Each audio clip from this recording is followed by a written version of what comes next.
Hi, everyone. Welcome to PopCultX, episode 27.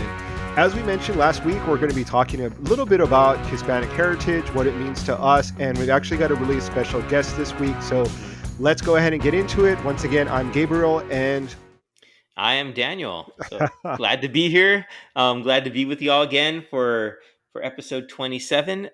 So yeah, like we said, and like Gabe just said, we are exploring our heritage, our and for us, what that really means. Gabe, you grew up in Tucson, which is near the Mexican border, yeah. and so your experience, if you want to just give us a little brief overview of what that meant to you and what your heritage means to you, especially how it comes around to like pop culture and what was your first initial experience with it. Yeah, I think that I was really lucky to be able to be raised in Tucson, Arizona. I had a very interesting childhood with the mixture of like Mexican American, Spanish, indigenous, culture all kind of intermingled. Even though the Mexico was like about an hour away from Tucson, I really didn't go there very often, so I didn't really have a lot of ties to Mexico. Most of my family is American, American, and they all lived here, so we didn't really ever go to Mexico, and so my my perspective is like heavily rooted in the like American experience, or Mexican Okay. American experience. Hmm. One of the first kind of things that I saw in pop culture that really impacted me, specifically when it comes to Hispanic heritage, is Sesame Street.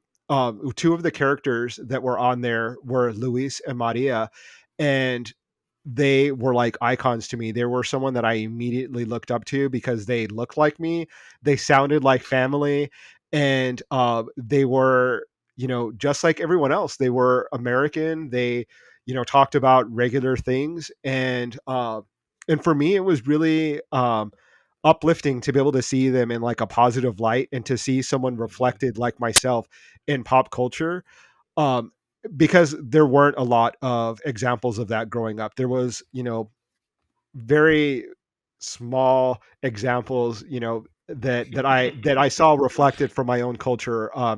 A lot of the things had a lot to do more with like the immigrant experience or with like the Okay. subculture of like gang culture.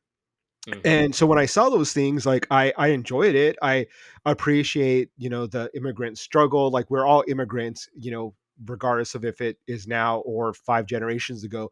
But so I do like seeing that stuff, but it definitely was like not my experience. It was it's interesting to watch and it's still entertaining. Like I think of like movies like American Me or like Blood In, Blood Out. But at the same time, like I don't want that to be the only representation for my culture Hmm. and pop culture. Hmm. And so that's kind of where that kind of brought me to today, is that as a consumer of pop culture, I'm always looking for examples of books, music, movies, that speak to something that's similar to my experience of like the American experience, like peppered in with that Hispanic heritage or that Hispanic culture, and that perspective and how that plays out within that particular artwork. So yeah, that's kind of brings you up to date as far as like my first one was Sesame Street. Then you kind of had those like gang movies like American Me, Zoot Suit, Blood In, Blood Out, and then I started to get a little bit more educated on like seeking out like more artistic films, or going into literature and like really exploring more of like Spanish speaking, or Spanish language music, and exploring my culture in that way. So what about you? what Cool. what was your experience growing up? For me though, so I'm half Mexican, half Russian Jewish. So, and I never really, growing up, never really Hmm. gravitated toward either of them. So I like to say that we grew up in a very um, vanilla household, I guess. So it was really, really Yeah. Americanized, didn't really explore culture too much, which in some instances I say, it's kind of cool because as an adult, I could go explore it for myself. I didn't get warped into thinking one way or the other. But at the same time, I look back as an adult and I Hmm. say, wow, look at all the stuff that I missed out on growing up, all the different, cultural experiences. But I get it. My dad came from a time when a lot of I Hmm. guess you would say it wasn't cool to be Mexican, maybe. So it was, Yeah. trying to fit in more, trying to assimilate more. So he didn't really, maybe he learned Spanish, but because of his medical condition, he forgot it all. Or Hmm. and my grandma never really spoke Spanish with us either. So it was really just growing up, Yeah. kind of wanting more. And as an adult, I have explored a little bit, and I will say that not as much as I should have. And whenever I see, like, in pop culture, different mentions or throws to like Mexican American or even Jewish, but since we're talking about Hispanic heritage, I'll stick to that. It's Yeah. like I love it. Like anything that goes with like the Day of the Dead stuff. So like when Hmm. Coco, the movie from Disney, came out, or Book of Life came out, and it all centered around that, that genre, that theme. It was like, wow, I want to see more of this. I want to learn more of this. And for the purpose of this podcast, I looked out, like, into the Star Wars universe, because I'm a big Star Wars fan. So I looked out and see what sort of diversity has been within the Star Wars universe, and there's been a Yeah. lot, especially recently with like the reboots. So like Oscar Isaac, Diego Luna, so many others have been. Oh, who was the other one? Robert Rodriguez is this, and Pedro Pascal, all of Hispanic descent, that are become Yeah. mainstays in the new Star Wars canon. So I thought that was really cool and really meant a lot to me. Not because I see myself on the screen, but because I can go, hey, he's also, I'm also kind of like him in a way, as I'm part, Yeah. of that heritage. It's in my background. I remember one time my dad said that he didn't like crossing the border because one time they didn't want to let him back in Oh, wow. because of the way he looks, and I that really got me thinking about the movie, Born in East LA with Cheech Marin. That's a Classic. hilarious movie. And that was like, I think when I saw that movie, that was like my first real experience with like, um, Hispanic and Latin America, and that culture, to Hmm. an extent, because the movie at the end, they all come flooding down the hill to get into, America and their or US, and they overwhelm the border patrol agents that are there just by sheer numbers. And I think that was like my first foray into what pop culture and Hispanic heritage collided, was that Hmm. movie. No, yeah, Cheech Marin is an icon within Hmm. Chicano, history. Not only as a comedian and an actor, but he's now grown to be like a cultural leader. He has famously accumulated like the best collection of Hispanic art, or Mexican American Mm-hmm. art, I think he's opened paintings, his and own museum too, yeah, right? yeah, I think Yeah. so. And so it's really fascinating to kind of see his progression from like comedic actor to like cultural icon, like Hmm. like a hero in a sense, because he's really like that's how you preserve a culture, is like by preserving the Yeah, artwork and the that's true. storytelling. And so Hmm. his role is so important within Hispanic heritage. One of the other things that I think is really interesting about him is that I love stories, or whether it be in film or books or comic books, whatever, that explore our experiences but do it in a fun, I mean, I don't want to just say fun because that seems really like flippant, but not just in a doom and gloom sort of way.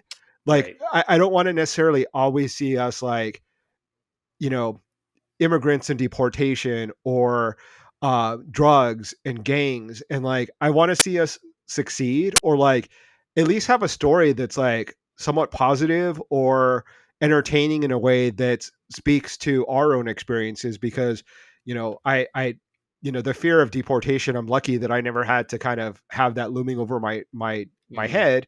Hmm. And I wasn't involved in gangs, and so that wasn't something that I was familiar with. And so like I wanted something to consume that was similar to my own experience of like having that mixture of American and Hispanic heritage and that like specific perspective.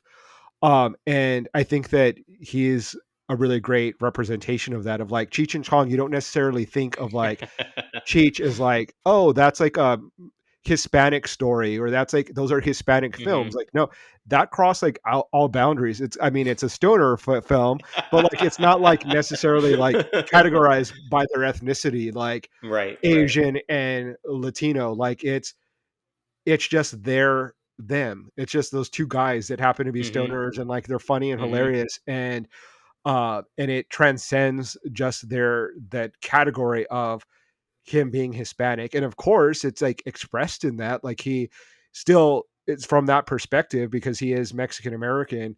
Right. But it's not like such a stereotype. It's not just like one sided. It's multidimensional. Uh, which kind of brings me to our guest that we have had the privilege of being able to talk to, Jose Sardui, who is a Latino Hispanic American comedian, and who, although he has, he shares that perspective. Like one of his famous bits is like his name and being a Jose and the baggage that comes along with that. But it's also not just like his comedy just doesn't focus on that, right? He has a lot of life experiences that he Mm-hmm. brings to the table, and I find that really refreshing and interesting because we're more than just our ethnicity. Yeah. But at the same time, I don't want us to turn our backs on that. And so it's like I want both. I want to be greedy. I want like I want all of it. But let's go ahead and listen and watch our interview. I think it's a really interesting interview, from the perspective of a young successful comedian. So let's go ahead and take a look.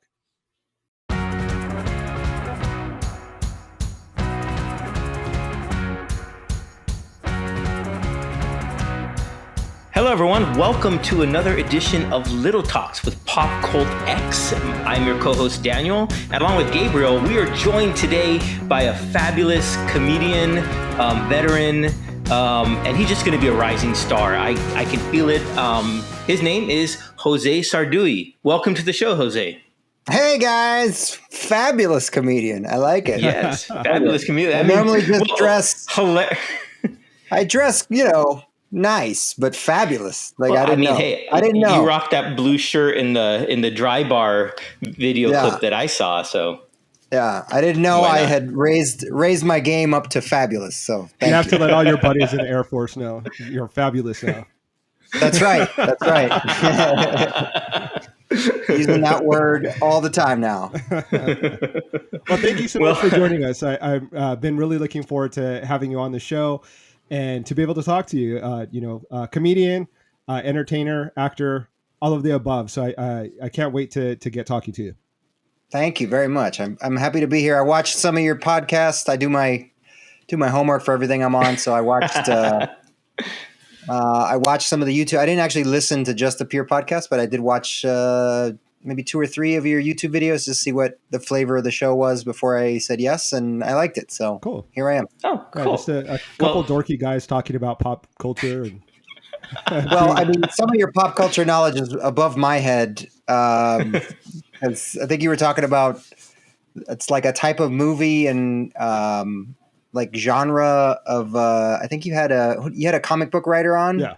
Mm-hmm. who did some movies, and some of the stuff that you were talking about, I was like, Me too. Don't worry. somebody's got to go to art school. Too much time in a comic book stores. Sorry, Dad. Oh yeah. Yeah. No problem. For our listeners, Jose, or viewers, give us a brief bio of who you are. Maybe they haven't had the honor or privilege to hear any of your stand-up or hear about you, and this is their first time. So give us your Cliff Note bio of who Jose Sardui is.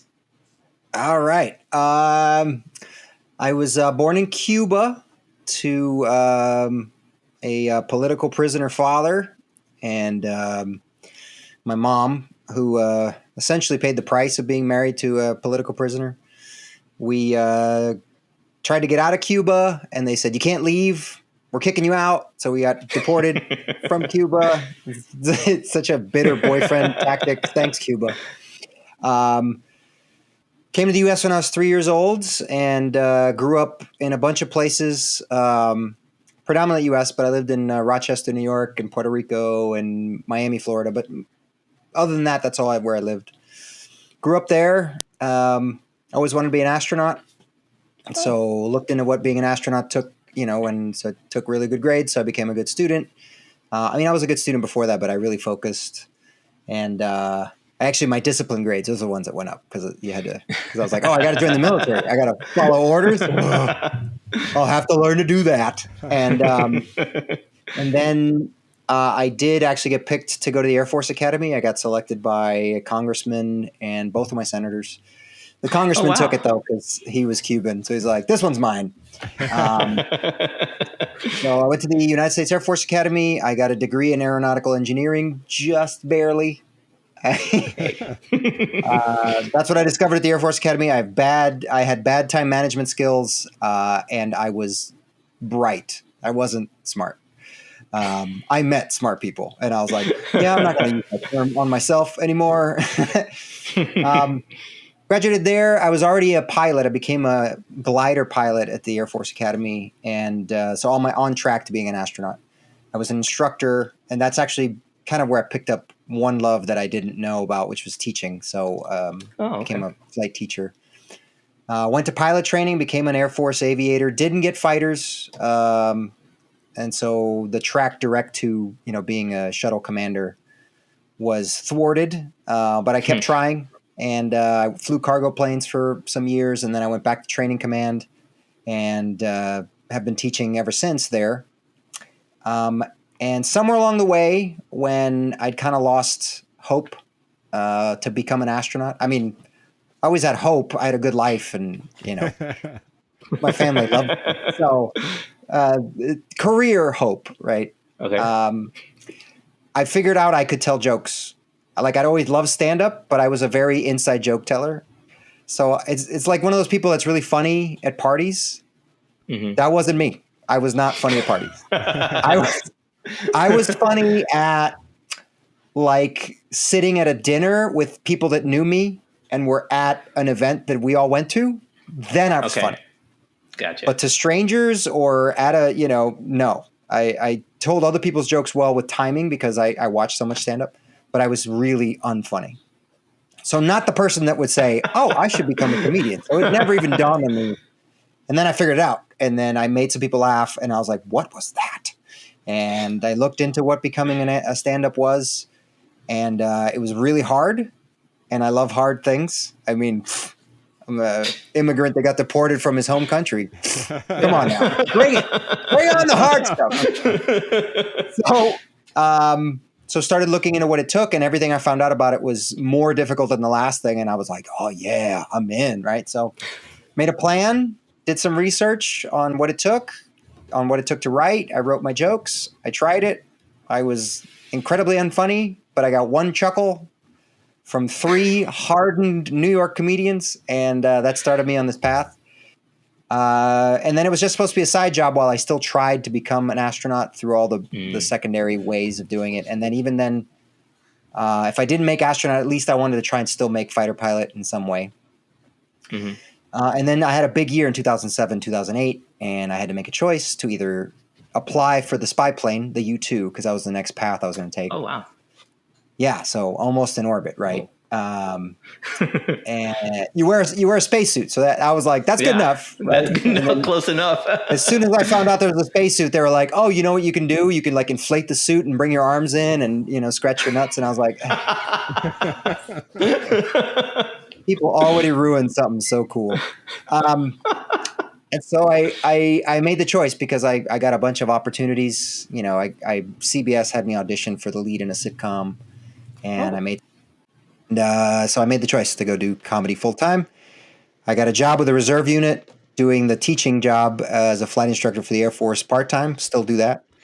So I got to do 2 things I love. I have 2 careers that I love, and I'm very grateful that I had all the opportunities and all the life experiences to do it, and get to where I am right now. And it's pretty great. Always trying to climb to the next level, right? Always making those high but achievable goals. But I've already achieved like what I set out to do. I wanted to, okay, I'm not gonna be an astronaut, I'll be a pilot. And I'm gonna be a comedian that tours and does jokes. And I already achieved that stuff. So now it's like, cool. I got to pick a bigger goal, right? So eventually, I mean, if things go well, it will be world domination. But I mean, we're a lot of steps from that. Nice. So when you went from training to be an astronaut. Obviously, I'm sure your parents were extremely proud of you. Like son of immigrant. Coming to this country and you really having really high aspirations, and then obviously you must have told your parents like I want to be a comedian now. How did that go over with them? It's odd because my family doesn't attach pride in me to actually what I do. It's really more just like, as long as I'm trying, right? As long as I'm trying, like my mom, I remember very clearly we used to have to, I don't know, you guys are my age. We had the phone on the wall, remember? You had to take the phone off the wall. So we got phone calls on Sundays. And so I called my mom and I'd gotten my first F. Like I'd never gotten an F. And it wasn't even a good F, like 69.9%. No, it was, I got a 32% on a test. I basically got the grade for writing my name correctly. Like the worst score on anything I'd ever done. It was in chemistry. As we say in the military, when we're in mixed company, I thought the fit was going to hit the shan. Right. And I'm sitting next to my mother and the other person in the phone next, it wasn't a booth. They just had a phone. We could hear each other's conversation. So it wasn't a prison. Right. Exactly. No, prison gets privacy, man. Get privacy. So I told my mom and I don't know what to expect. And what had just happened next to me was the kid had told his dad that he got like a C on a test. And I could hear his dad yelling, "You do not come home to us a failure." Like I could hear it. Like he had to pull it away from his ear.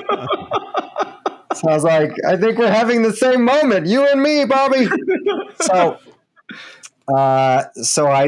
I called my mom and I said, I got an F on a chemistry test. And my mom was like, "Come home. Just come home. It's okay." I was like, too supportive. Too supportive, mom. Yeah, so it's like that.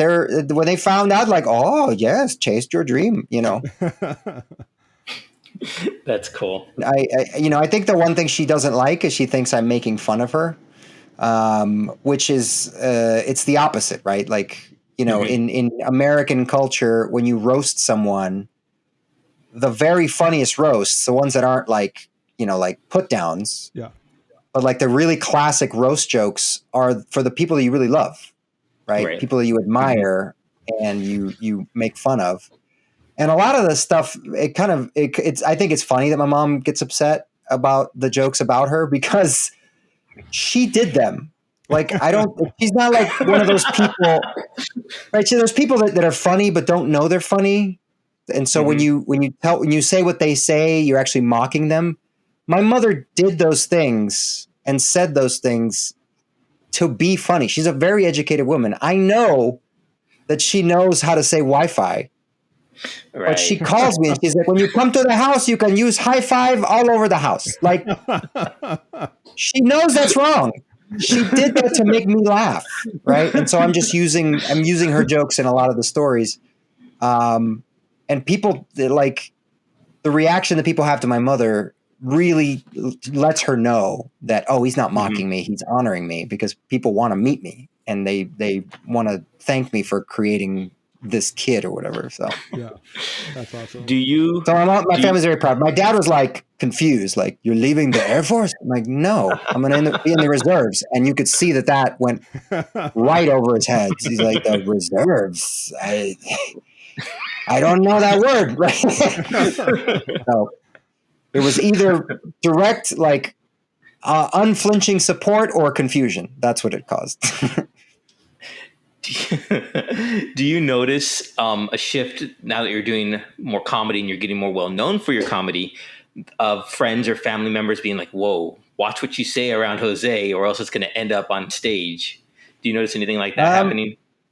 No, my family's, I think we have a bit of a showman gene because I think they all try to get on the show. Okay.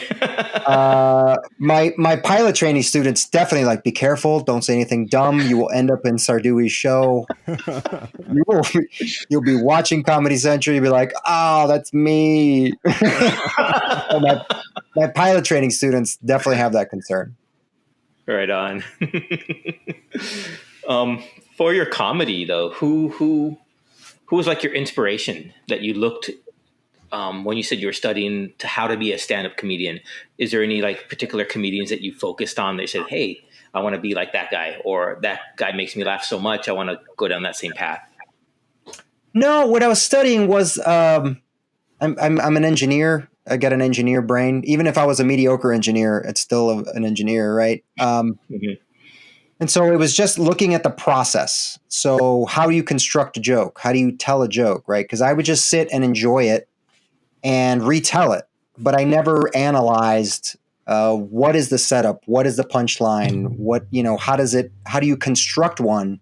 If you have an idea for a joke, how do you build one, right? And Mhm. so that's what I looked, and I just looked at everybody that I already loved. So all the comedians that I admired and that made me laugh, I went back and looked at it. And even the ones that don't make me laugh, but I know are highly skilled and are very Mhm. funny. Like I can separate someone that doesn't make me laugh. I don't immediately say, well, they're not funny, right? They're Right. not funny to me, but I am a connoisseur of the art. So even if I would go to a comedy club and I wasn't laughing, I was admiring their ability and and kind of like watching the audience laugh and enjoying being the part of it. Although it's hard to find a comedian that doesn't make me laugh. But a famous example would be Ellen DeGeneres, right? Ellen's very talented. She was a very talented stand-up, great writer, great performer. People loved her. She killed. Didn't ever really get me to laugh very hard, but I Okay. know she's funny, and so she was one of the people that I looked at for analysis. But the big ones for me were Carlin, Pryor, and it's unfortunate now, but Cosby. I mean, he's a monster, but dude could write a joke, right? Um, so I looked at their stylings, but everybody that I liked, I learned from, right? So I learned Mhm. from Seinfeld, right? If you watch a Seinfeld set, you could probably, if you watch him for an hour and a half, you could count on one hand the ums, right? It's just very precise. Fell in love with Brian Regan, who's my favorite Brian's comedian hilarious. of all Yeah. time. I actually got to meet Mhm. him and whatnot. And for him, it's very, it's funny. His comedy is very funny, but also his ability to write in something that's not his regular voice, right? He curses in person and he talks about adult subjects, but on stage he's a family act, and that was a choice he made, and that's very like, wow, how do you do that? Right. But tons of people like I watched Rogan, I like Joe Rogan stuff. Eddie Murphy, obviously, who was kind of a if you watch Richard Pryor, you kind of see Eddie Murphy's an evolution of him. Yeah. But then Yeah. Pryor was an evolution of Cosby. You see where the roots are to how some comedians get good. But tons of people, and then there were a lot of comedians that I watched that were maybe not stand up, like Carol Burnett is one of my heroes, right? Lucille Ball. Nice. And you watch how they made people laugh. And so I kind of took everything from everybody. And every comedian I would watch. I mean, I did this back when CDs were a thing. You remember CDs?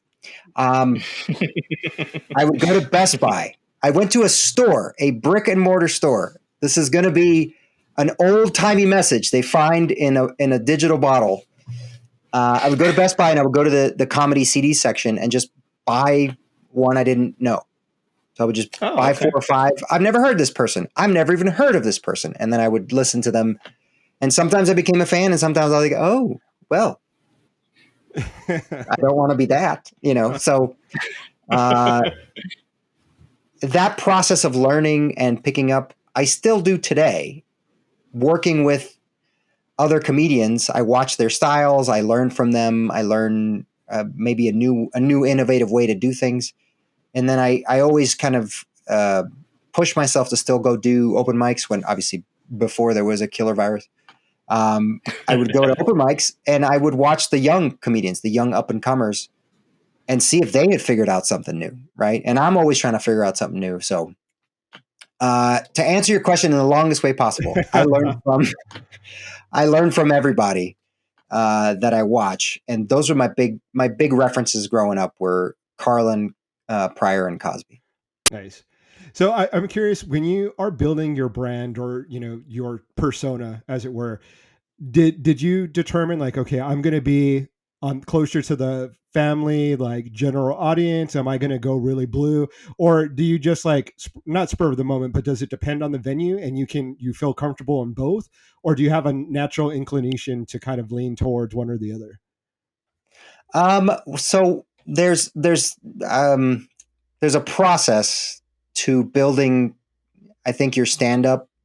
So it's like a 3-step process. So first you got to get your legs, which is you go up on stage and you either you fail or you succeed, but you got to learn to fail.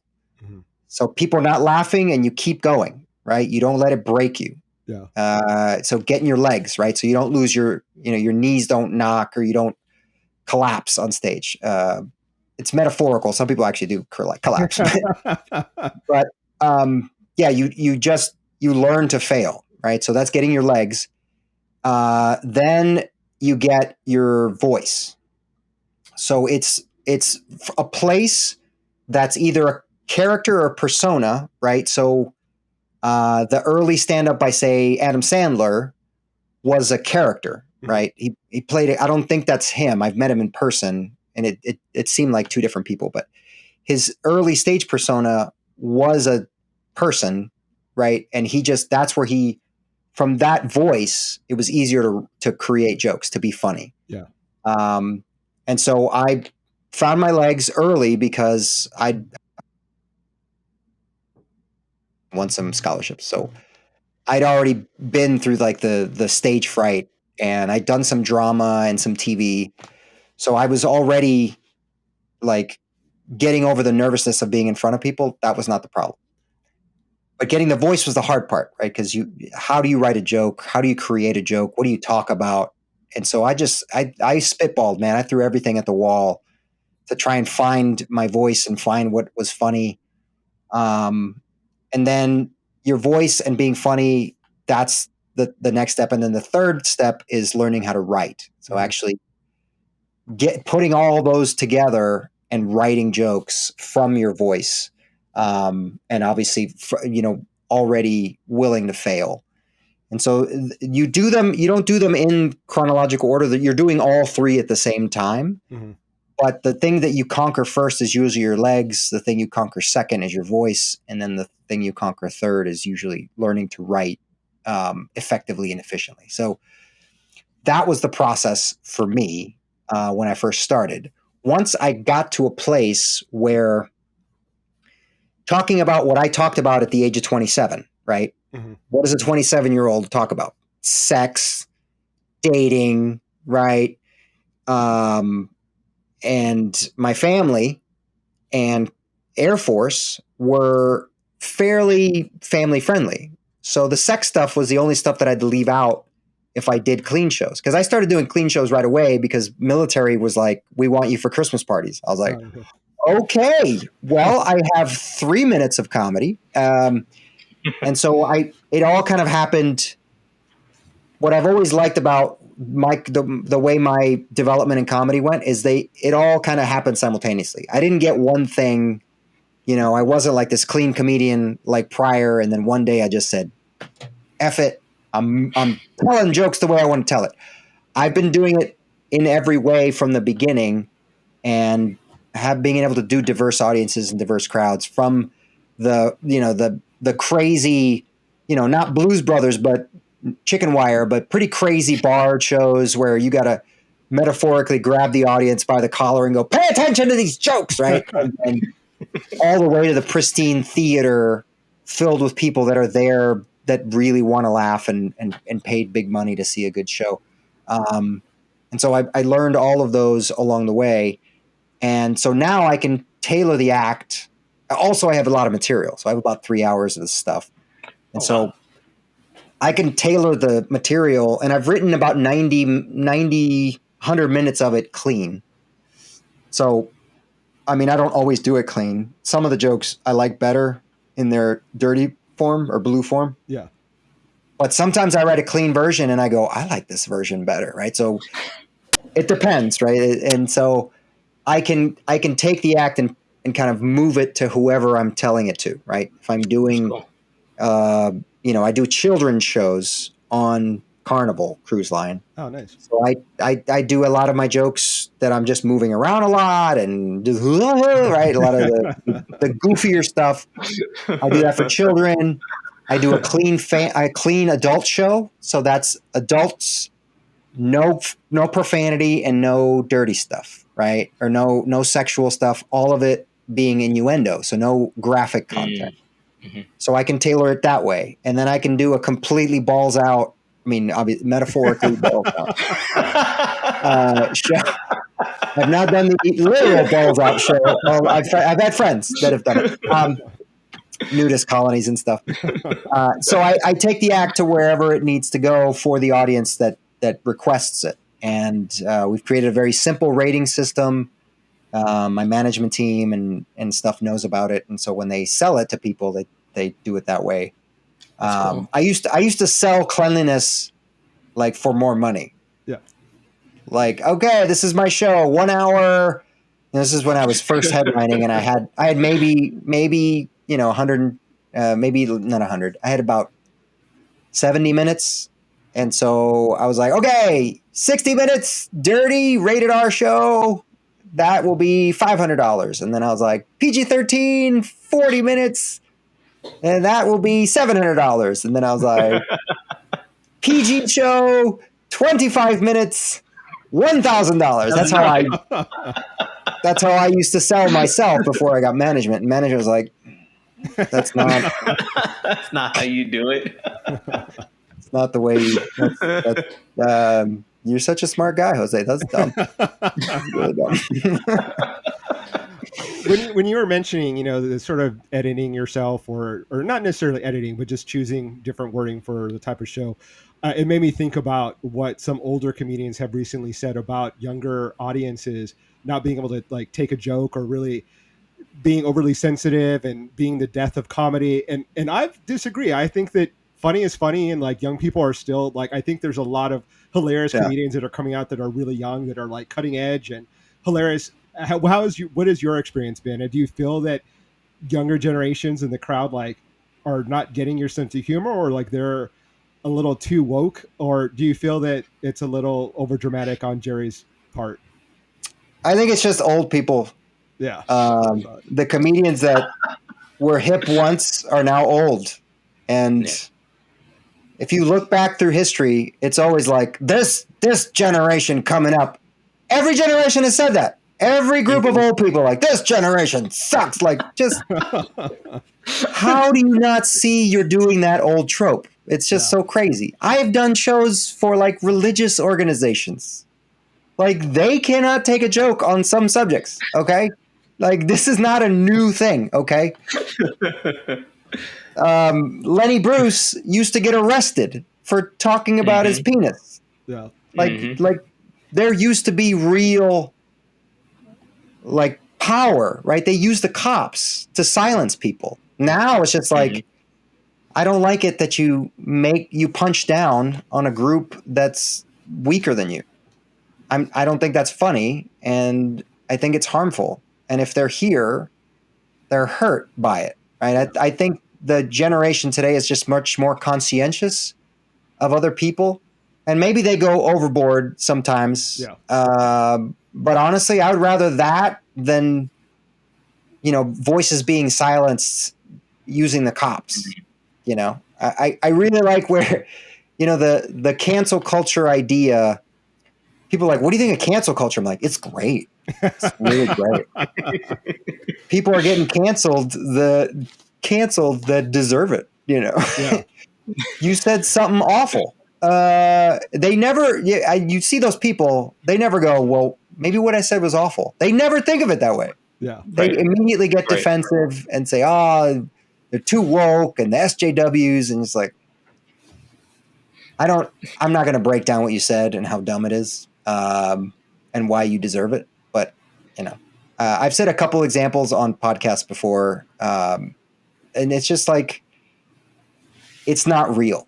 It's very much, very rarely is someone like unfairly, not even taken down, just called out. Yeah.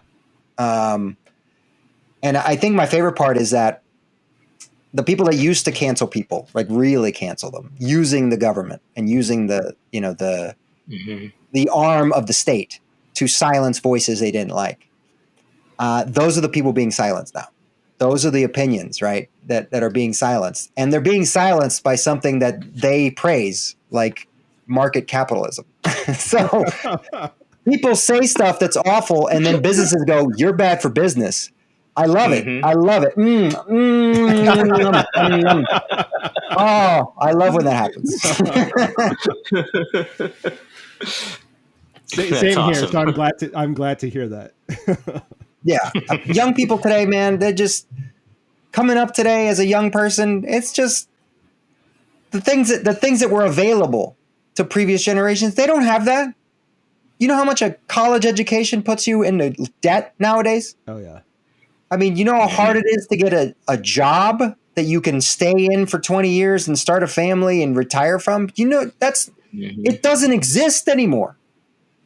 All these things that these people like don't seem to remember they had as advantages are not there anymore. And they're like, "Oh, this generation's lazy." Yeah, you know what they called your generation?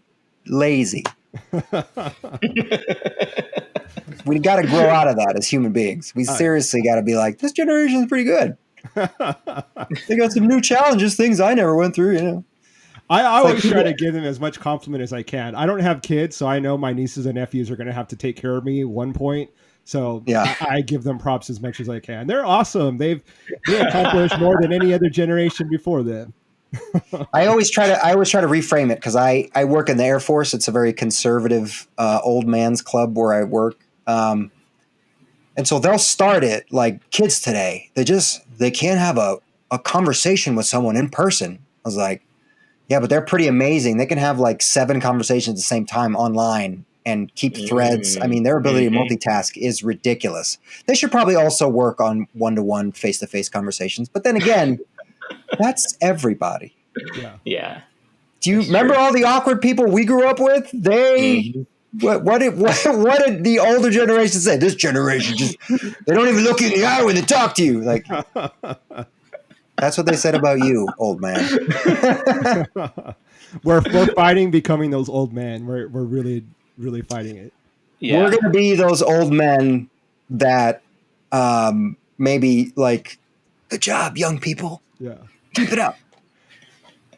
That's the goal, is to be the cool old man. The cool hip. Yeah, the supportive, the supportive old man. I'm not going to get a ponytail, but otherwise I'm going to be the supportive old man. I was just thinking about the ponytail right now. Yeah, definitely. Yeah, don't do it, Danny. It's coming. Yeah, why not? It's coming.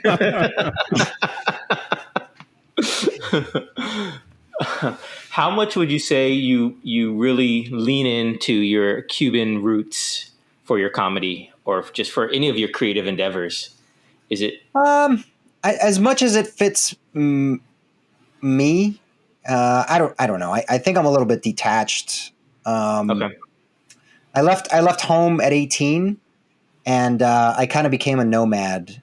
Okay. And so I love my family, and we're very close, but I don't know if I'm taking the right road there. If I need to be more connected with family and, learn all their birthdays and call all the young cousins on, I don't, that was never me growing up. Like my mom did that. And then she would be like, say happy birthday to your tia. Like, happy birthday, tia.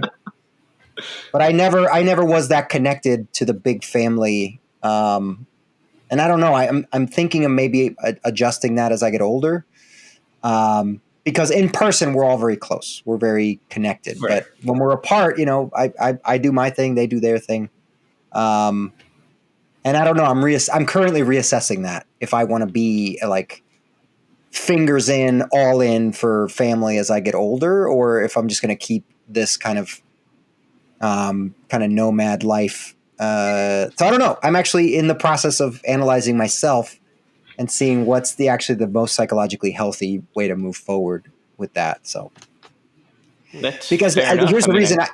Here's the reason why a nomad life was good for me is you don't miss people all the time. Like you miss them when you think about them, when they come True. up in your mind, when you talk to them from a distance. But when I was attached to my family really closely, when I wasn't near them, I missed them. Like it hurt.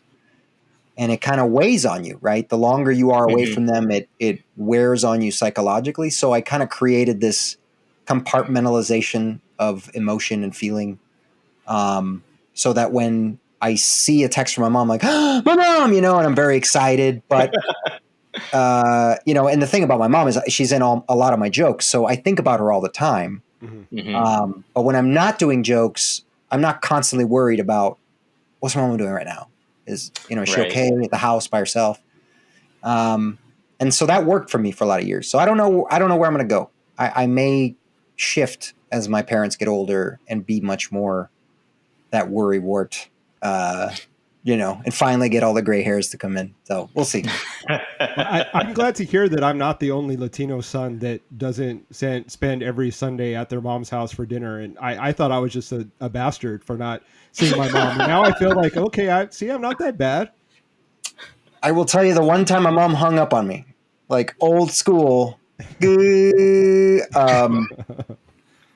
was at the Air Force Academy, and it was a call on Sunday. And my mom was trying to put it all together. Like, what was this career? What was it going to, what was it going to be like? It's like, so she was like in Spanish. She's like, so tell me how this is going to go. And I said, well, I'll be here for 4 years. I'll graduate. I'll hopefully go to pilot training. So from here, I'll go to one of the bases for pilot training. I'll then get a job as a pilot. So I will hopefully go some base. They may be all over the world. I'll spend a few years there, and then I'll move base to base to base, getting jobs, raising rank. Eventually, I'll go to NASA, and NASA's in Houston, so I'll probably go down to Texas and live there, or Cape Canaveral. But you can kind of live anywhere as an astronaut. You just got to, go to those places, and still be in the Air Force part-time. But that's, basically how I'm planning for it to go. And my mom was really quiet for a second. She's like, and in Spanish, she's like, what about us? Meaning the family. And I go, I'll visit you guys on like holidays and stuff. And she hung up. She hung up on me. Because I think she had this vision of like, after college, I was going to come back to Miami and buy a house, a drive away from the house, so that they could see me regularly, and then get a job and start a family and all that. And I threw a wrench in that picture, and she's like, I don't think so. So yes, it's we're oddities. Yeah. That was one of my favorite, most awkward times, is like going out with like, my adult friends, like 28, 30, and then them seeing me call, and they're like, oh, what are you doing? I'm like, oh, I'm calling my dad to let him know I'm okay. They're like, what? I'm like, yeah, I'm almost 30 and I have to call my dad to let him know I'm okay. They don't get it. White Americans don't understand the connection and the guilt and power that Latino parents have over their children. That, Yeah. I mean, I fought it for a long time, man. I fought it till my mid-20s. And then I just kind of said, okay. I was like, Mom, can you drive me to the bar? They would get me to Miami Beach. I would be in the back seat. I'd kiss my mom and my dad. Thank you. See you later. And then I would go drink. Oh, God. I would text her. I'm like, I'm getting a taxi. At like 4 a.m. I'm getting a taxi. I'll be home in a little bit. She wouldn't answer, but she would get up the next day and be like, okay, I will this how you, I'll make you breakfast. Yeah. I just kind of like embraced it. Like, okay, they that's part of how they show love. Yeah, so absolutely. But and it's when you don't have that, when you're like, wait a minute, they didn't call me back. It's been 3 days, and then Yeah. then it like the flip where it goes, and you're like, oh my god, I've been ignoring my dad, and now he fell and he can't reach the phone, and That's yeah, right. yeah, That's right. the guilt, the guilt. The kill. And speaking of your Latino heritage and your culture and things like that, as a comedian or someone that's in the spotlight now, do you feel pressure to represent that identity in a positive light, or is it just like, okay, my goal is to be funny, it's not to represent a whole culture? I never took it as my mantle Mm-hmm. to represent my culture. I mean, I did. And I remember at the Air Force Academy, I was probably the first Cuban most of them met there. And I was like, this is not, don't let, this is not. don't, don't think you know Cubans now. Okay. I grew up wanting to be Bruce Wayne, not Ricky Ricardo. Okay. It's very different. So I didn't ever try to represent my culture. I was very much, a chameleon because I grew up when I was little, we moved a lot. And, I think before I was 10, maybe no, before I was 18, I think we moved like 13 times. Oh. So I had to go to new schools and meet new kids. And so I was kind of annoying in that way. I was like, hi, how you guys doing? What are you guys playing? Hopscotch? Hopscotch's a good game. You guys look like you're pretty good at hopscotch. Can I play hopscotch? Like, they were like, slow down, weirdo. You are too friendly for a new person. And so I was able to integrate with most groups, which I kind of was in doubt in junior high because I was kind of a nerd. And in drama and the Young Astronauts Club and the math team, right? Just like stuff like, ooh, those panties are coming off, girl, right? But then I went out for the wrestling team as the first sport I played, and I was able to integrate into that group as well. And I kind of do it the same way now that I did it then. I just quietly join the group. I listen. I get the feel for the room. What's everybody saying? And then I join in. People are like, you're so quiet. I'm like, I'm studying you bitches. And then I will know exactly how to make you laugh. And I'm coming in hard, For sure. Oh man. So you're Gen X like us. So, and we are a pop culture podcast. Is there any sort of pop culture movies or comic books, video games, anything like that you just like dive into that you really enjoy doing that you can just lose all track of time in? It's pretty interesting, man. I was very much a follower of pop culture, I think, until comedy really took off. Okay. So I started touring pretty aggressively in like 2010 and 11. I was touring before that, but I wasn't it wasn't full time. I wasn't living in my car for 3 weeks at a time. And I just kind of dropped pop, I kind of paid attention to it, almost like I didn't want to lose my geek card. So I watched the movies that came out. But it's really interesting. Like I stopped really caring intently about stuff. Except for a couple franchises, right? Like Star Wars, Star Trek, superheroes, maybe anything Ghostbusters, my favorite movie ever. Nice. So I was a Ghostbusters nut. And then like space stuff, right? Like that kind of thing. Like I love The Expanse. Oh, gotta plug in my thing. Don't want this to die. Saved it. I don't even know if you lost me there. So I stopped. It was an interesting shift, right? Because it was also with sports. Like when I reached an age when I was older than all the players, I did not give a shit about that sport anymore. I just didn't. I didn't follow it. I used to know like who was coming up from college and who was in the draft. None of that mattered to me anymore. It was the same thing with pop culture. Like, I watch it, from a distance, but it's like it's like sports. If I see it on TV, I go, oh, athleticism. Like that, it's that kind of it's a novelty at this point. Okay. But anything prior to that point, I still know all that stuff about, right? So I know Star Wars stuff pretty well and Star Trek stuff pretty well. And obviously Ghostbusters, but I don't know much. The superhero genre, I'm very much the old school superheroes. And anytime they try to make a new one, I'm always like, why is Iron Man the main hero? He's an asshole. Why is that? Yes. Why is that guy crying when after he said I'm Iron Man and he died? Why is that grown man crying? He's the asshole character. Like he's the asshole kind of like sub-hero. He's not really a hero.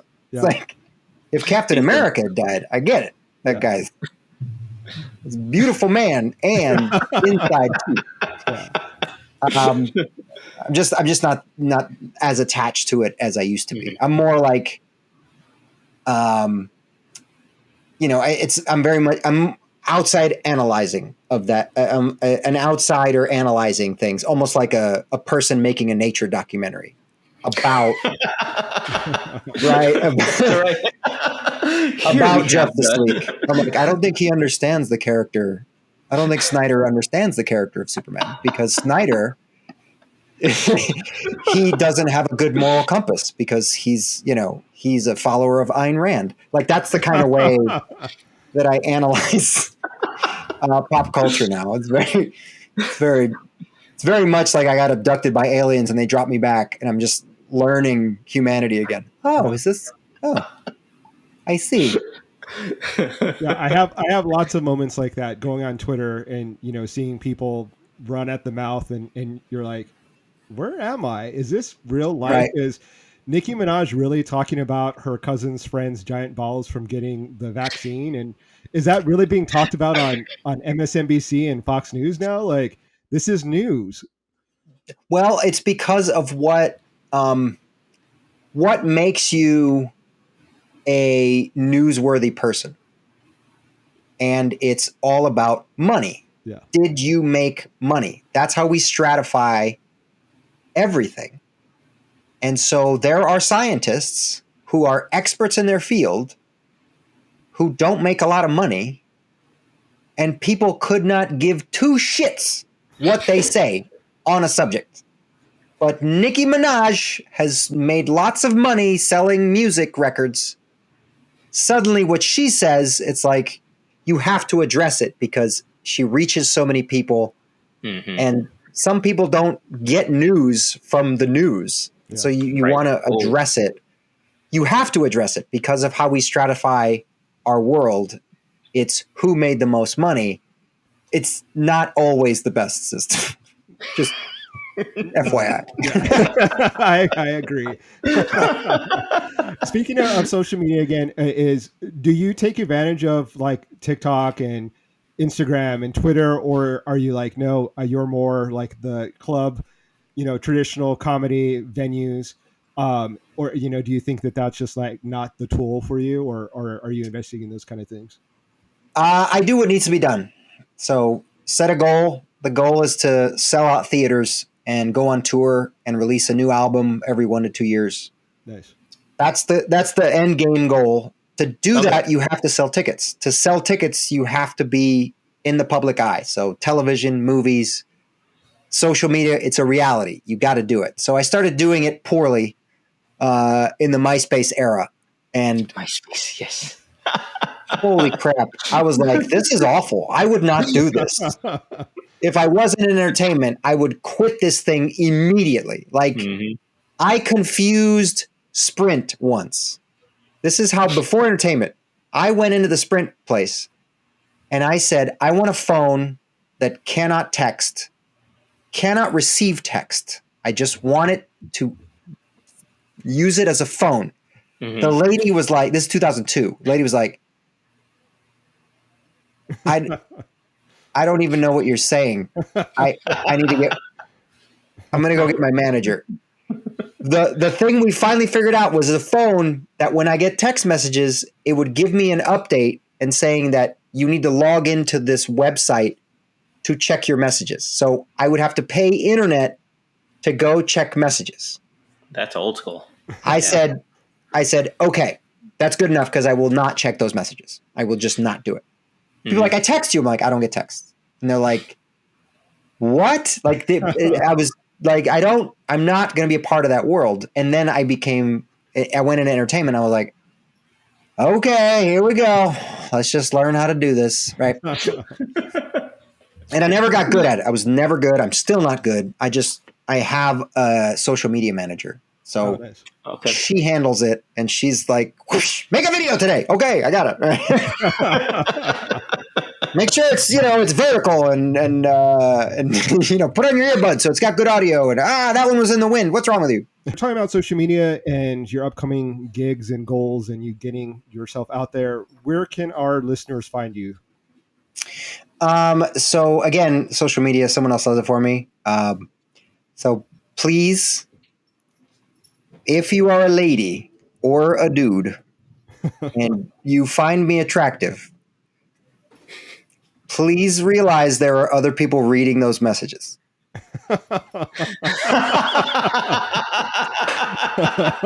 Just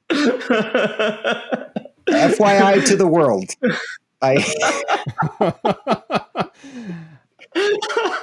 I got to hear the story that makes this disclaimer come about. I just get text messages from my social media manager. These bitches be thirsty. Like, it's just... I had to learn what that meant. And you're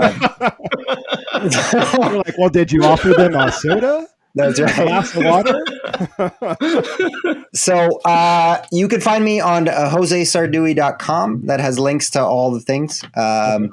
JOSESARDUY.com. And this is I sell this shirt. I sold it at live shows. I used to have I have I think there's no link to it on my website on my store, and people have found that link and have kept ordering stuff from my website. I don't even have a store, and I keep getting orders online. Like, how are they reaching me? So I'm just like, you know what? I'm gonna send you. I'm not gonna send the money back. I'm gonna send you the product because you found a way to matrix me into getting to my store, which is supposed to be turned on. Anyway, JoseSardui.com does not have a store yet. It will have a store, and you can buy merchandise on there. On social media, it's at Jose Sardui. My Facebook fan page is at Flying Funny. And I think there's a dash in between flying and funny. It's a web series that we're trying to sell as a TV show where I take up comedians in a little aerobatic airplane. We do loop-de-loops. It's comedians in cars getting coffee. We replace the cars with airplanes and the coffee with screaming. And barf bags. None of them have gotten to use a barf bag. I've had enough experience flying Air Force students. I know that if there's going to be puke, it's going to be 35 minutes in. So I keep the flights to less than 35 minutes. Yeah. Okay. Almost everybody that's ridden a roller coaster can make it 35 minutes. It's after 35 minutes that you are rolling the dice, baby. So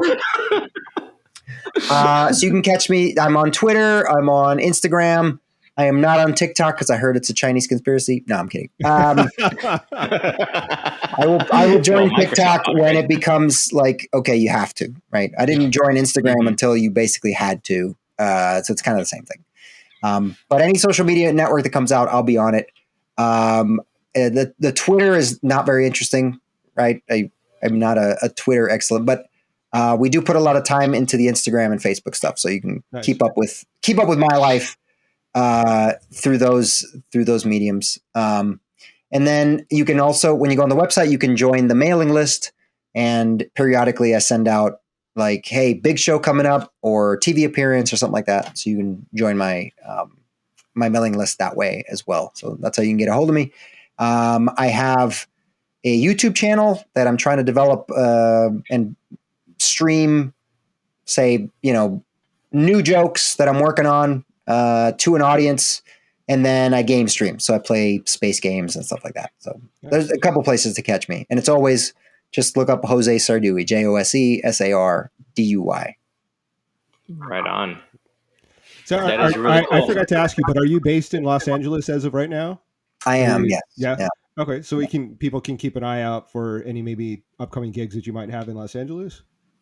Yes. Once we get back to just regular shows, I work a bunch of the clubs out here.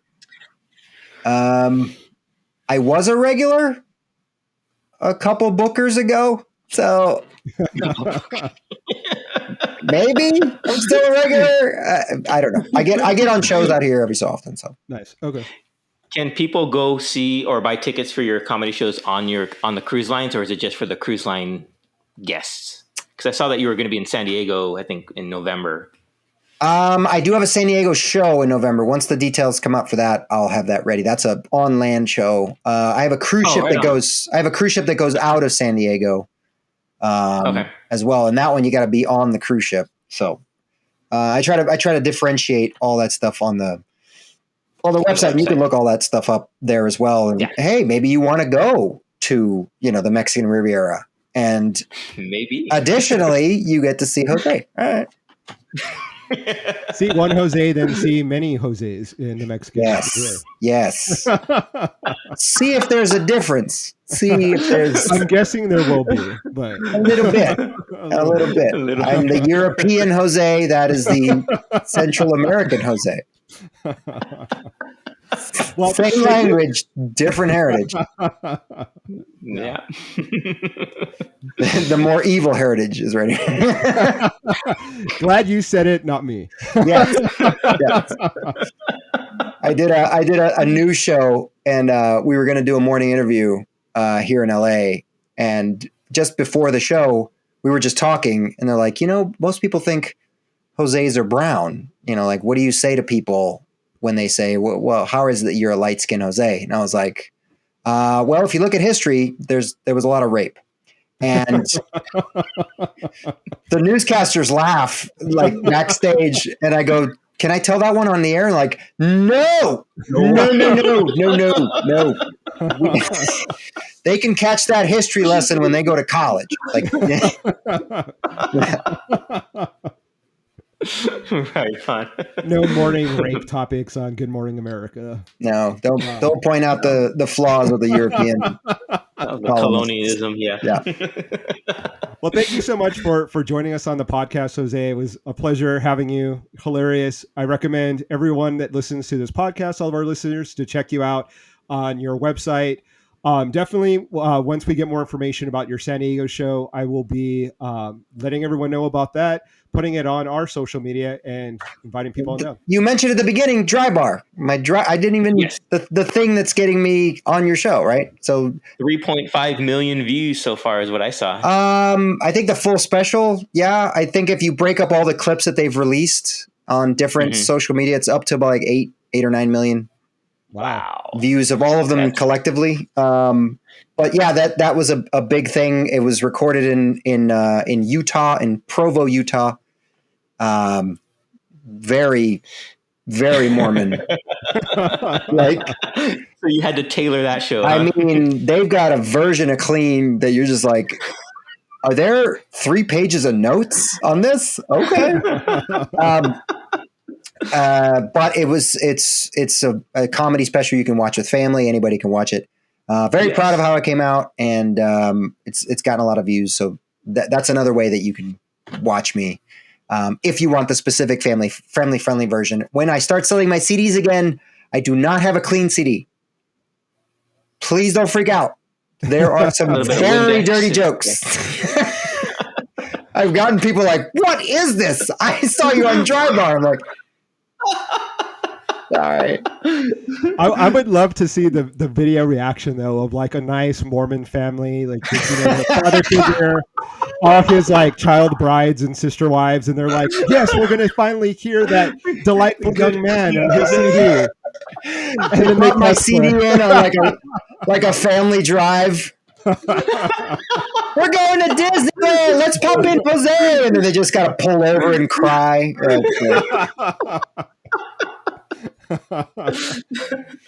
That would be funny to see. Yeah. One of the daughters was like, "I'm going to be a sex worker now." We couldn't even see the whale's penis, but we could visualize it. Yeah. Excellent. Yeah. Yes, I will say just one briefly about the dry bar. I hadn't laughed that much about a fart joke since I was probably in elementary school. Oh, So thank you. thank you for that. You're welcome. You're welcome. I did that joke at my 20th year college reunion, and everybody was like, "Who was it? Who was your roommate?" And I said his name on stage. And everybody said they were in their mind when they were hearing the joke, like, "Who is this person? This has got to be real." And then I said his name on stage, and the table where he was sitting erupted. Like, we knew it was him. We knew his stinky ass. All right. That's awesome. Yeah. If that's not a perfect moment to end the podcast, I don't know what is. Exactly. Close the dry bar special on a fart joke and the podcast. That's going to be my thing. I'm just going to finish everything, every show I do with a good fart joke. Nice. Thank you again, Jose. We really appreciate your time. We really appreciate you coming on and talking to us about your process and everything that makes you tick. And we look forward to seeing so much more from you. Thank you. I appreciate it. I'm excited to see what you put on the green screen. Oh, it's just going to be a guy farting. Just two butt cheeks right here. The crack coming down. That's going to be the whole show. Just two butt cheeks. Hairy butt cheeks.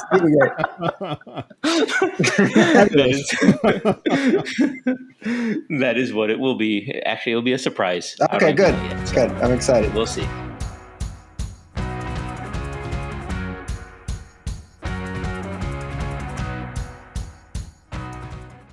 I hope you all enjoyed that. I've been saying y'all a lot recently, and I'm nowhere near being country, but I hope y'all enjoyed our interview with Jose Sardui. And once again, Jose, we appreciate your time. We thank you for, taking a chance on us, I guess, spending some time with us and telling us your process. So Thanks again, Jose. We appreciate that. Yeah, definitely. It was a real pleasure to be able to talk to him and see what's going on in the world of comedy.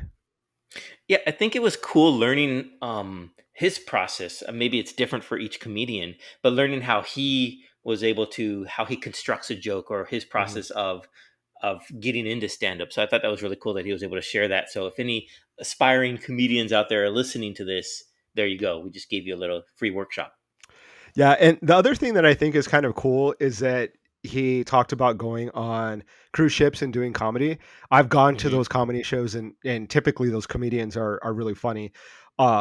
Normally it's because I've had like 7 drinks by that time, but they're still really funny. But my point being is that like, I think that a running thread in our podcast and a lot of our guests is like, if you want to do something, go out and do it and like jump at different opportunities. Like it's not a linear path. Like you can do, you can investigate all kinds of different things. It's not just like, okay, a comedy club or I want to write for Conan O'Brien. You can do gigs on a cruise ship. You can do gigs in Southern California and LA and, do TikToks if it gets you that notoriety or gets you the spotlight on you. Like just go for it. And that's what I've really enjoyed about the podcast that we've done so far is like talking to all these different individuals and seeing how they've become successful in their own right, in their own like specific field, and how they continue to just kind of carve their own path. And it's not, not waiting around for people to hand them a show on NBC or, a new comic book assignment. It's like they're creating stuff on their own. And, whether it be designing like with Ashley or, all the different examples we have. But it's really inspiring just to like go out and do it. If you want to do it and you're passionate about something, just go start doing it and get that attention. And if you do it well, hopefully it catches the eye of the right person who can kind of set you up with the next gig. I think especially nowadays with the proliferation of all the internet and all the various methods of getting your name out there. Yeah. So, and like you said, if you want to do it and you really have a passion for it, just go do it. Don't sit around and wait and in your corner of your bedroom with all the great ideas that you might have, and just sit on them and say, maybe someone will come calling. I don't know. Just go do it. Film yourself, get your phone out, make a small video, post it somewhere, and maybe it'll catch the eye, like you said, of someone who's looking for that next big star, and say, Yeah. hey, this person has it. And then you go from there and you just take off. And then you mentioned that PopCultX gave me the confidence I needed to get it done.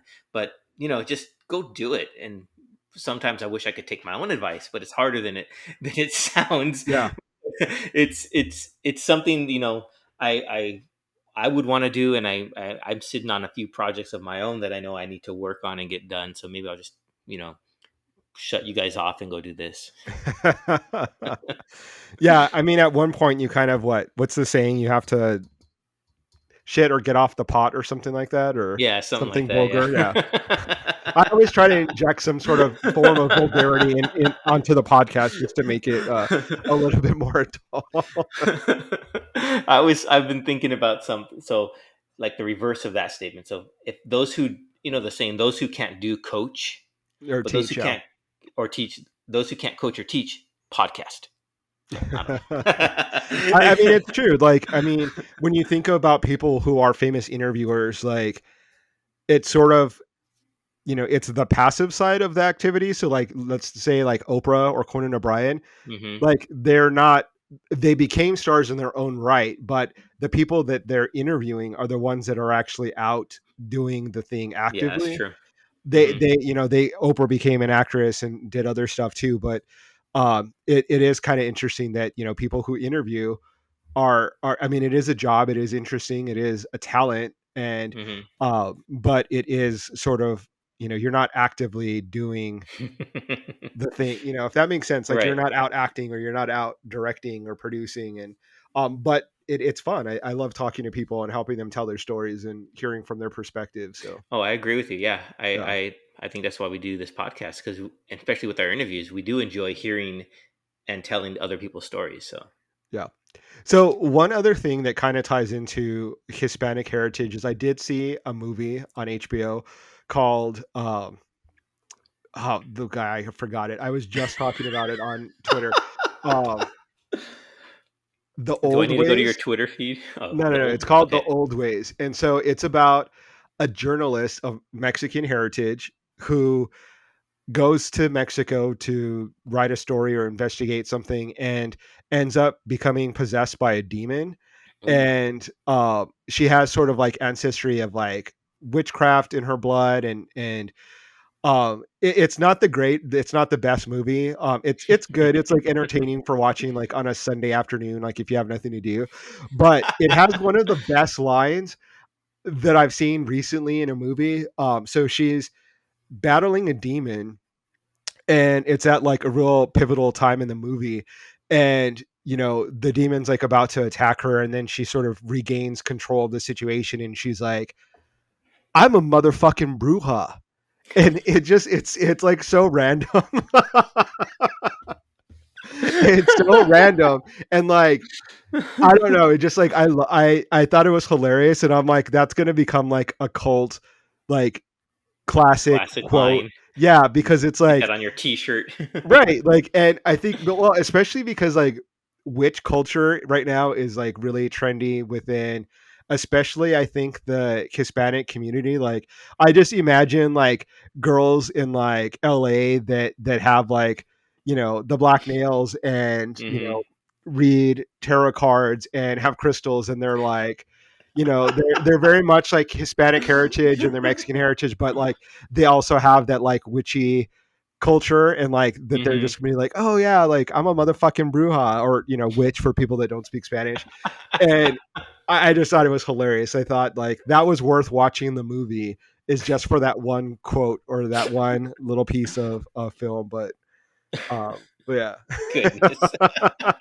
It does have to be on a t-shirt though, or like on a sticker for your Prius or your For Tesla. your Prius, yeah. I care Whatever it about is the that's environment, but cool for people to drive nowadays. I don't know.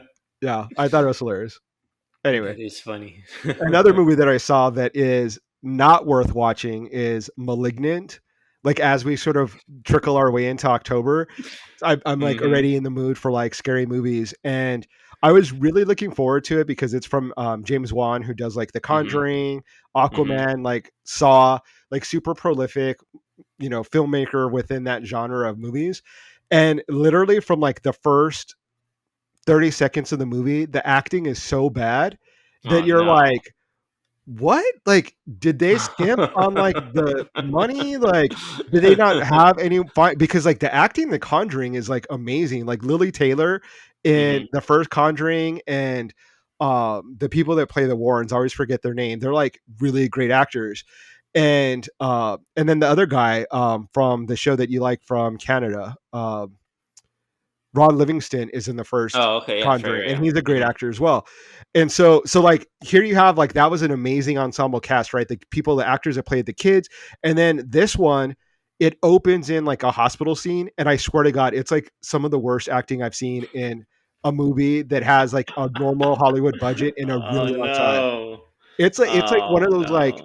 like reminds me of like when I was a kid and like going to Blockbuster and like finding some random horror movie that was released on videotape, and like it's not going to be good, but you're like, oh, it'll be funny or like kind of scary. Mm-hmm. That like Mm-hmm. that's the vibe. And it's really sad because Patricia Velasquez, who's she was in The Mummy, she played like Yeah. the Mummy's bride. She's like, I think she's a great actress, and she's gorgeous, beautiful Latina actress. I think she's from, I want to say, Venezuela. She's an indigenous person from Venezuela, and she's in it for like a brief second, and it's just like, oh, you ruined her. Like, I felt embarrassed for her because it's like it's such a bad movie.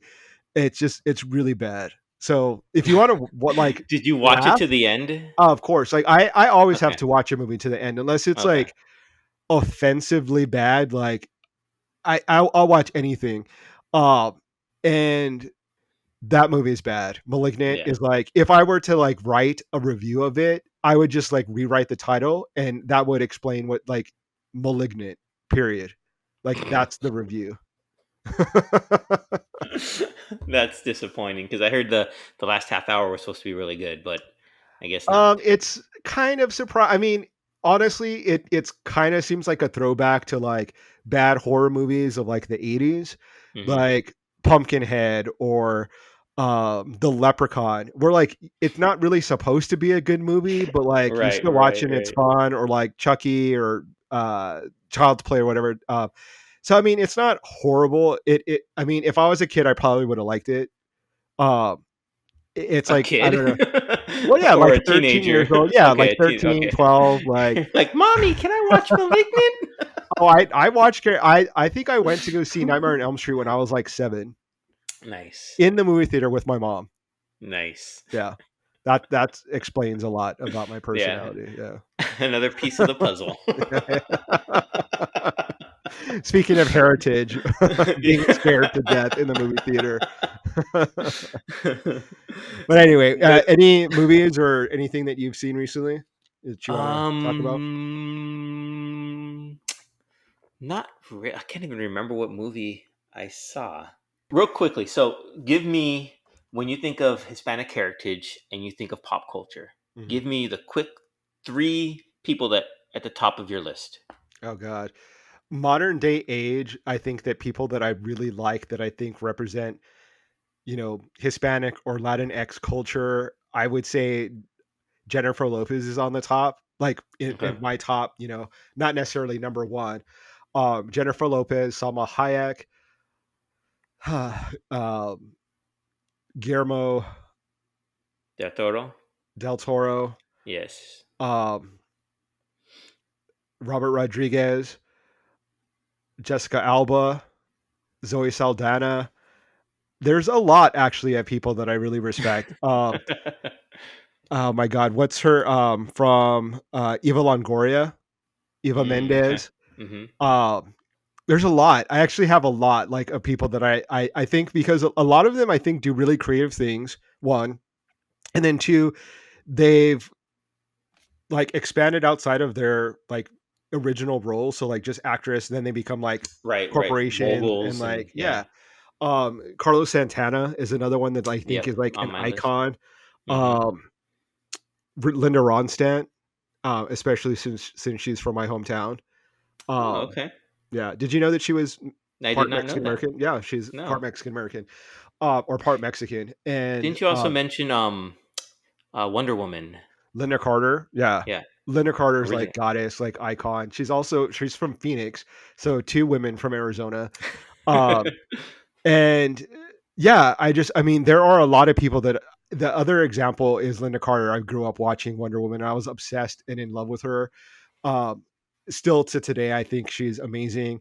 But another one that I think that is an example of when I speak about like being Hispanic or Latino or Latina, Latinx, whatever, um, and it not being like the sole thing about your personality or character, Hmm. or like it's part of you, but it's not like the only thing. It's not like It doesn't one note. define you, right? Yeah, Yeah. and I think that I find that like, a little bit, I don't know, more natural, or it's a lot better than it just being like a token, you being casted to be the Hispanic person. And Okay. I don't know. I just, but those are the people that off the top of my head, that I could really think of that I love, that are, you know, Hispanic. Rosie Perez is another one that I love.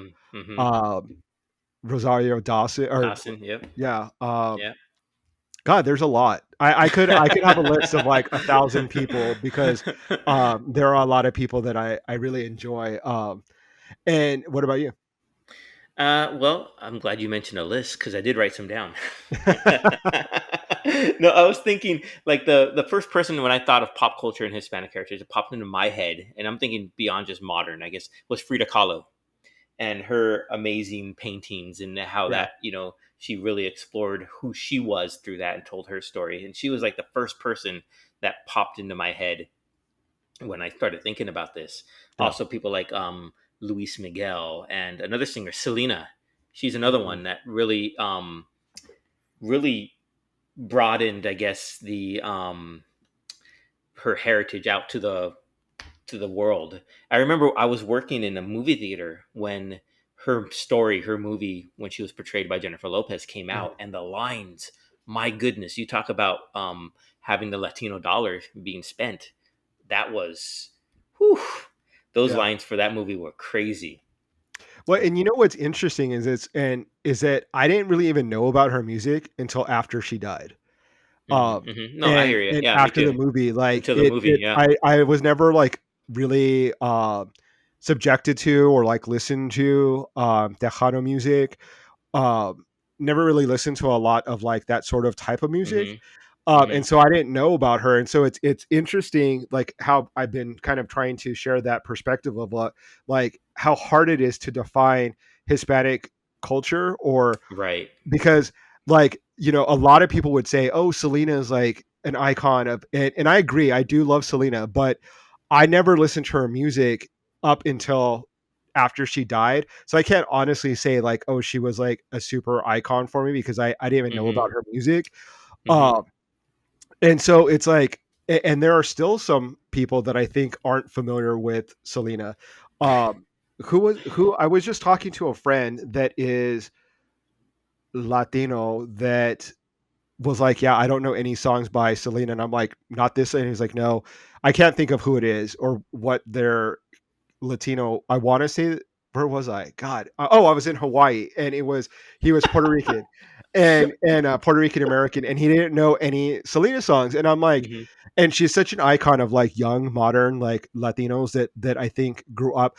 But I'm kind of curious if like more people grew up listening to her after she was already gone than during, because they're so young, like the people that like worship and adore her, like so many of them are really young.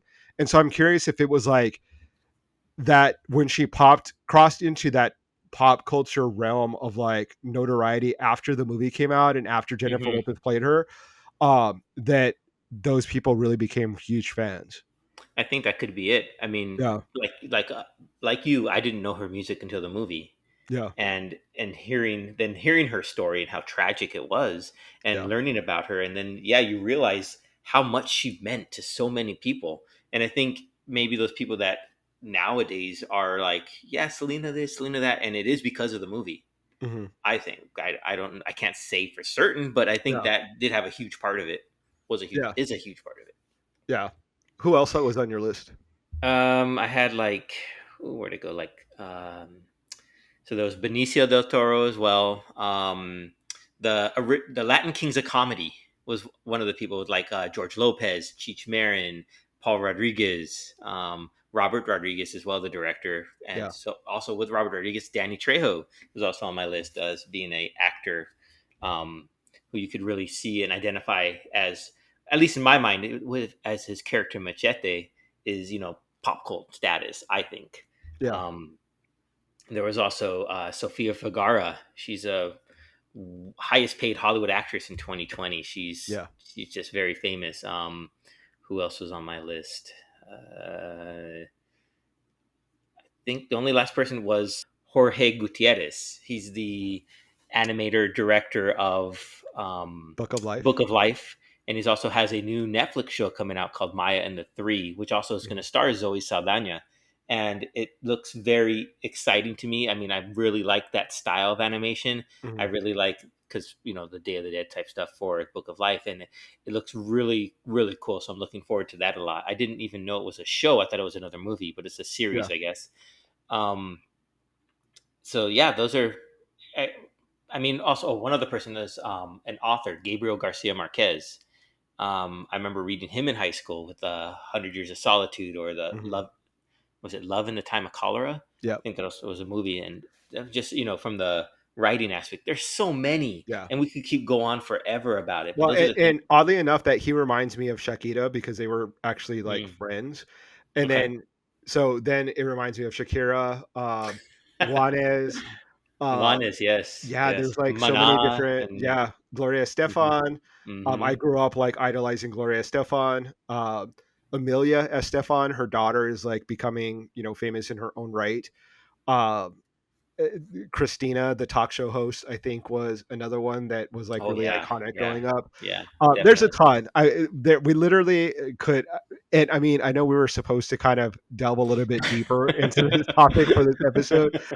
So we definitely do. It's just that there's so much, and it's hard to limit it to just like a small Right, conversation. it is. No, it is. It But it definitely really is, and speaks to maybe. the talent of the people in our community, that there hmm are that many people that, and there's so many people that go unrecognized that could be just as famous or relevant in pop culture, that get overlooked, for so many different reasons. But um yeah, it makes me really happy and proud to be able to speak to so many people that are talented. Right, So right. That's very true, and I think just like a whole genre of creativity, like the Mexican novella, mhm. is something that when you say a novella, people know exactly what you're talking about, no matter what ethnicity or what race you are. I think I was reading somewhere that like Mexican novellas are being shown in Turkey, the country Turkey, and it's like it's really big over there. It's like it's something that you don't think it would cross over, but it does, and it is like you Drama. said, the drama. Well, I mean, right there, you said it. That's just the power of it and the power of that medium, and you know exactly what you're going to get. Yeah. And it's for some people, it's how they learned how to speak Spanish and stuff like that. So I don't know. Yeah. It's really cool. I'm glad that we're living in a time where we can explore it and we can enjoy all of it as much as we want to. So the Yeah. only limit is our time and our interest. So. Yeah, as you were talking, I remembered like another couple of girls that are Latina that I love: Christina Aguilera, Demi Lovato, Selena Gomez. There's like so many, like Camila Cabello, who I hmm think like her Amazon Cinderella movie was like number one for like the longest time, hmm like downloaded and watched. There's so much there. Like, I think the Latin Grammy Awards were just nominated, and there's like a ton of like. There's so many people that are like involved in Latin music that it's like we have to populate this other space of like the Latin Grammys. And I know some people it's kind of controversial, like, well, why can't they just have like a regular Grammy? But there's like so much. Like if hmm you think of even hmm geographically, like I include the United States because like we're so heavily populated by Latinos now that like you have to include like basically like Canada down. That's like a Yeah. shit ton of people, People. and then you also include, like, Spain and, like, Hmm. of course, we're gonna have our own awards, like, we're Right. prolific, like, I mean, I don't know, We're it's just like worldwide, baby. yeah, like, it's just like Pitbull is another person that, like, I love his Hmm. music, um, yeah, there's a lot, There is. yeah. There is. I mean, we could spend a whole episode just naming people, not even diving into what they do, just like Well, and listing that's, them. like, mostly, like, the people that we mentioned are, like, modern day, like, we're not even talking Hmm. about people that are, like, you know, old Like actors or Vincente actresses. Fernandez or, Yeah, like, yeah, there's so many. We honestly have to do that, like, I think maybe it would be cool to do, like, almost like a decade by decade, that would be like, cool. you know what I'm saying? Like, start with, like, the Yeah. 40s or, like, early Hmm. 1900s and then, like, come all the way. That actually I honestly, I think that, like, let's do that. Like, I think it'd be really cool from, like, 1900 to, like, modern day, decade by decade, like, the accomplishments or, like, the Hmm. notable Latinos of Julio that Caesar. Yeah. area. Yeah. And then Cesar Chavez and, yeah. Yeah. I mean, and you don't even really even have to. I know, like, politics cross into pop culture, but, like, you could just keep it, like, entertainment wise. There's Oh so yeah. many people, and then, Or like, even we let didn't even alone talk about sports as yeah, I well. know. Oh my goodness. That's so many. Like I was thinking about that. It's like Fernando Valenzuela, huge baseball icon that really you don't remember I have no idea Fernando, who that okay, is. Fernando Mania. Who else could I say that would maybe I know Jose Canseco.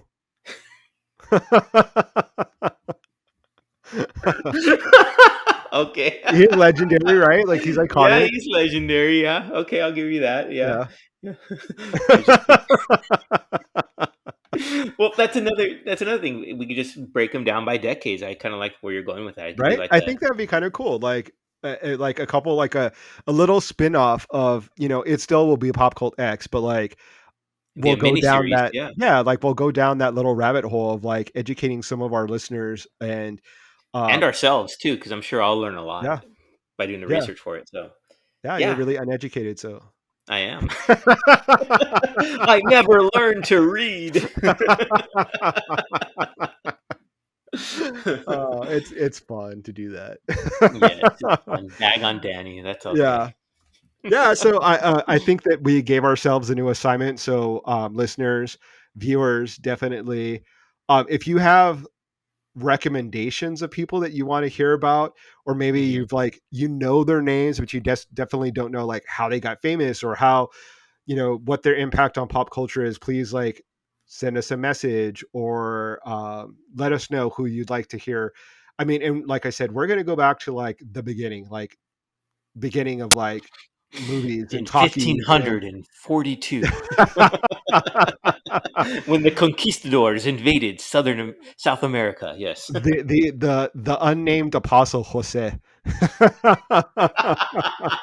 The 13th apostle. There you go.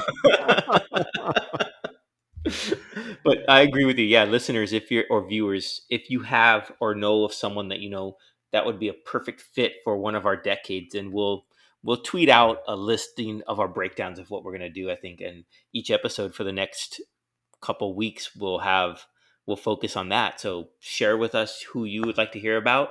Share us who you think we should know about. And yeah, we look forward to doing this. Yeah, it's exciting. I'm really excited. I think that it'll be really cool because I love to be able to talk about the accomplishments of our community and to kind of spread the word. We always don't have the lime. It's rare that we get the limelight and the spotlight to be able to talk about or put it on people like that. So yeah, I'm excited. Right Yeah, on. that's my So with that, excited face. It's been a long day.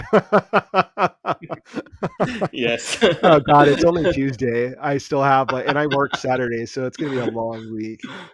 It's okay. You can make it So, through. oh well. Well, with God. that, we'll go ahead and wrap up this episode. So, thank you again, everyone, for tuning in, for sticking around this far. Be sure to follow us on all our social medias: Twitter, Facebook, Instagram, the whole deal. YouTube. Be sure you subscribe over there. That way you get notified when we release this episodes. But we do release every Wednesday. so that way you know when we're going to fill your ears and eyes with joy. Yeah. So thanks again, everyone. We appreciate you guys tuning in.